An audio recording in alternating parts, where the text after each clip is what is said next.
Demon dogs. Those things are the freakiest things I have ever seen, and I genuinely can't comprehend something more horrific than that. I fully believe that these demon dogs are the ones behind all the Dogman stories in America. I can't explain what they are, only that they are demons that vaguely resemble rabid dogs on two legs. They are not of our dimension and can teleport at will, turn invisible, all that. Visit my grandma in bumfuck nowhere. Small village, woods all around, weird folk shit going on. Typical Eastern European wilderness. It's getting dark. She asks me to gather all the chicken and turkeys and geese and all the birds since they've been out to pick grass. Suddenly hear my grandma's dog bark and yelp like hell. It's like he's mad. I head geese getting attacked, think it's a fox just attacking birds. I run to see what I can only describe as a thing on two legs with the head of a dog. That thing is black, looks really skinny and tall but has a clear dog head and walks on two legs. The thing stands above a dead goose, looks devoured, only feathers and blood left. It turns and walks away towards the woods, and a few minutes later I hear this really loud "arr, arr," almost like a pirate call. Too afraid to pursue. For the record, our dog was a really big mean thing. A couple months later our grandma called us to tell that the dog died. Apparently someone strangled him and hanged him off a tree near his doghouse. We suspected our dog attacked some neighbors' dogs and they killed him in revenge, since our dog was generally really mean and liked to fight with other dogs. It's really odd though, nothing like that ever happens there. People don't just go around killing other people's animals. The village is small and everyone knows everyone. I fucking doubt that happened. A couple friends of mine in West Virginia have seen them. They didn't know the word dogman, each called them monkey dogs. Actually, I'm curious. Either of you ever see or hear anything about a mangy-looking dog thing that walks on its hind legs? Both I and a good friend have seen it near the woods above North Vancouver. I think I may have posted before about this on this board, but being stupid I didn't type it out first and save it. See the attached pic. About 10 to 12 years ago when I was in high school, I was seeing a girl who lived near the small strip mall and I was heading home around 10 p.m. via the bus. The red line shows the route I took from her place to the bus stop in question. While I was waiting at the bus stop, I would periodically step onto the road and look down to see if the bus was coming yet. If you Google Nestor's Market North Van, you'll be able to see exactly what I'm talking about. Normally, you can see quite a ways farther than the Google Street View does justice. At any rate, after checking a few times, I saw the headlights of the bus coming up Dollarton. As I'm watching it, I see some kind of animal poke its head out of the bushes where the blue arrow is. I assumed it was a raccoon or some other small critter until it stepped out into the open. The bus was still a ways away, but I could still see the silhouette of whatever came out of the trees quite clearly. It looked like an emaciated greyhound on its hind legs, except the back legs had their joints reversed. It stepped out and scampered from its side of the road to my side and disappeared into the bush on my side of the road. I was basically dumbstruck by what I saw and didn't take my eyes off the road until the bus pulled up. The driver said he didn't see anything when I asked if he saw the animal in the road just then, and I finished my journey home without incident. I legitimately wonder if I just saw something normal and confused it for what I thought I saw until I asked some other friends, particularly ones that worked up on Mount Seymour, and they described seeing a similar creature when they would drive up or down the mountain late at night. Also note that I did not give a description of what I saw when I would ask other people, only if they had ever seen anything strange, and they would give a very similar description to what I had seen. I've never spoken to anyone who's seen it do anything other than scamper about, but most people do describe that it had an almost sick feeling to it. Not necessarily that it was sick, more that it was like a symptom of something in the area being sick. 1998. 10-year-old me sleeping in daybed in cabin. Parents in another cabin. I'm staying in cabin with cousin, 13.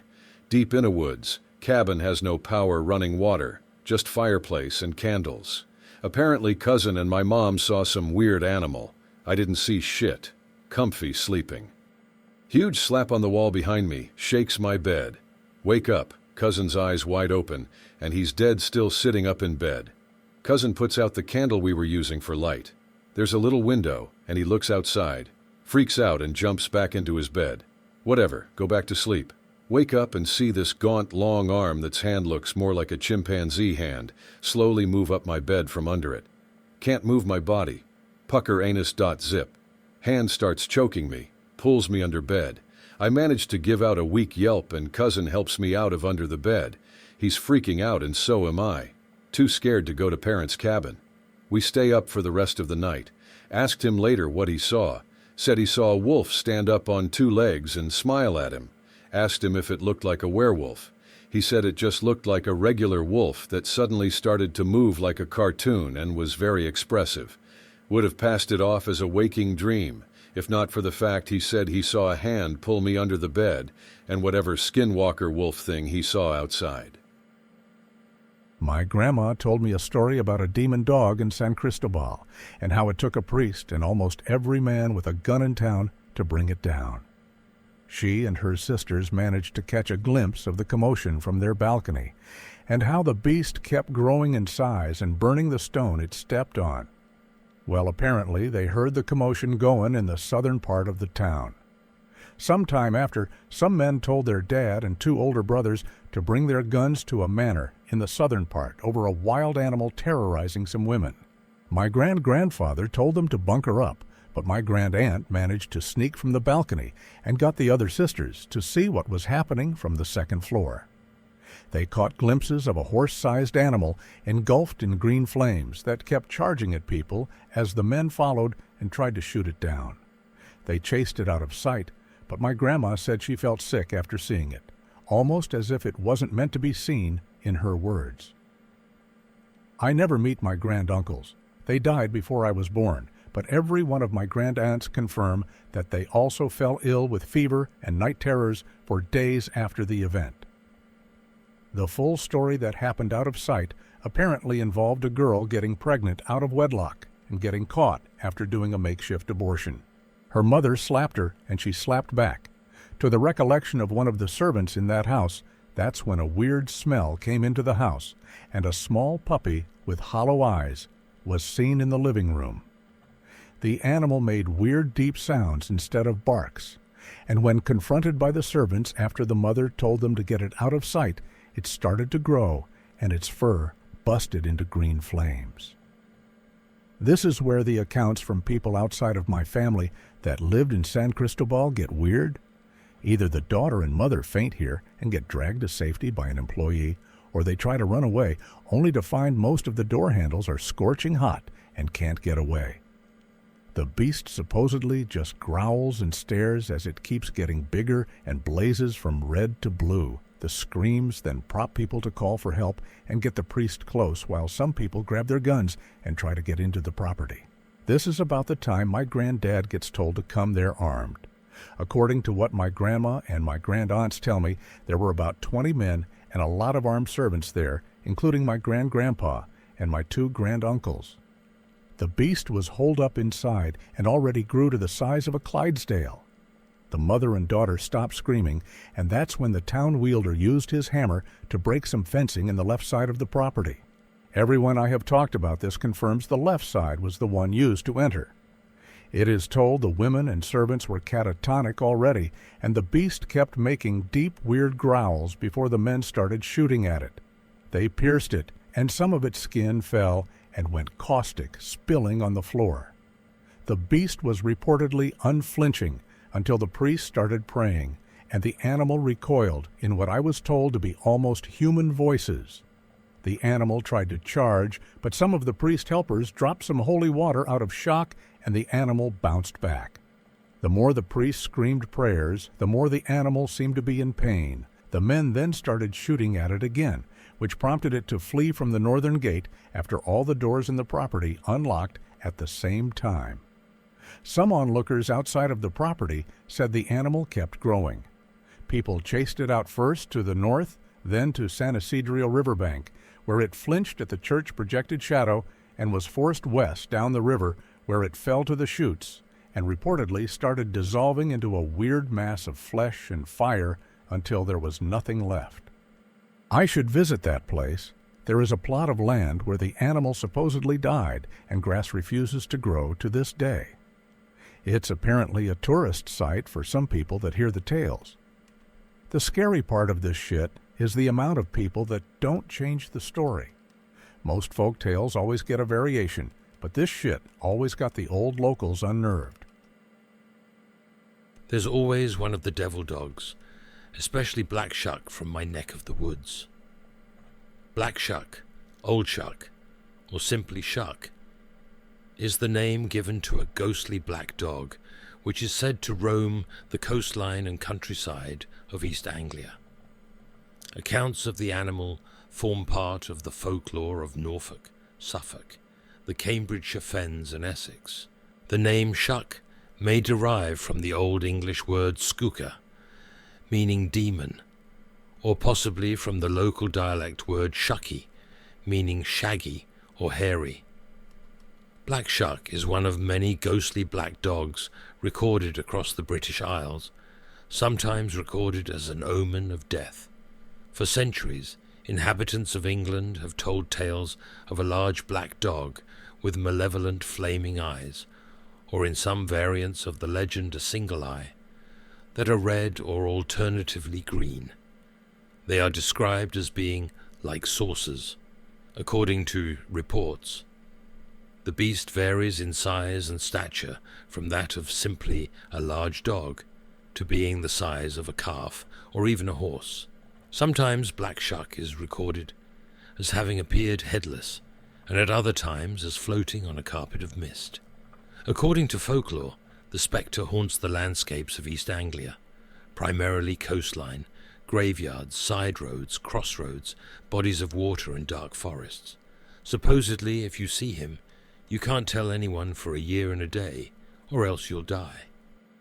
At Dad's house with terminally ill father. He's sitting in his favorite chair.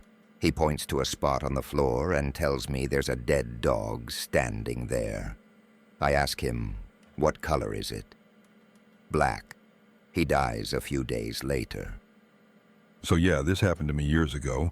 I was, between 4 or 6 years old, and went on a trip in a different country with my mother, my brother, and my uncle. It all happened at my mother's cousin's place where we were supposed to spend the night. Due to a lack of space, I had to sleep with my mother on the floor of the living room. It was a really dark night, and I felt really bad, like super frightened. I remember staring at some darkness under a table, which was 2 or 3 meters away from me, then suddenly seeing 2 big red eyes glowing in the dark, staring back at me. I didn't even dare to turn around. After that, I don't remember anything. But my mother told me that I started to cry and beg her to leave this place because there was a dark dog with red eyes staring at us, and I whispered to her, "If we don't leave, something really bad will happen to us." I had a high fever, but my mom listened to me and we ended up leaving her cousin's house. Immediately after we left, my fever vanished and I fell asleep. Years later, I learned that my uncle had experienced the same thing when he was younger. What do you think it could be? Has this ever happened to you? Sounds to me like one of the various hounds of ill omen from the British Isles folklore. In Scotland, they're called Black Angus. In Wales, they're called Black Shuck. The myths go as far as some of the Germanic areas where they're called Bergheist or Bargest, meaning bear spirit. The stories vary. Some accounts say they're a sign of general ill omen. Others get more specific, like the Scottish version. I believe says if the dog acknowledges your presence, it means sometime soon. You'll hear the clock strike 13 times and then die. The Welsh version, I believe, says you die in 3 days. They're known to hang about churches, graveyards, and old crossroads at night. The story, The Hound of the Baskervilles, is based on the idea of a family, with its own personal black hounds of ill omen. I saw Angus once when I was like 16. I've been through a lot of intense shit, including having a 9mm pistol shoved in my face, but I've always been able to stay relatively cool and collected. When I saw Angus, I froze. I wanted to just nope on out of there, but it was like someone cemented my feet to the ground. Till Angus rounded a corner. I chased after him, but when I rounded the corner, nothing. Vanished like the fucking wind. It stepped into the road in front of me, about 10 feet away while I was walking. Stopped, looked right at me and growled for probably a minute straight, then just ran off. Thing was huge, like an oversized mastiff. After seeing it, I can safely say, I get why the Germans called them Bergheist, bear spirit. Generally, they don't attack you in most folklore and stories. They just acknowledge you, Look at you, growl, bark. Make sure you know it's marked you. I guess in Catholic folklore. A black dog in one of the common forms the devil takes on earth, like a huntsman, a three-legged sheep, a travelling scholar, or a squire.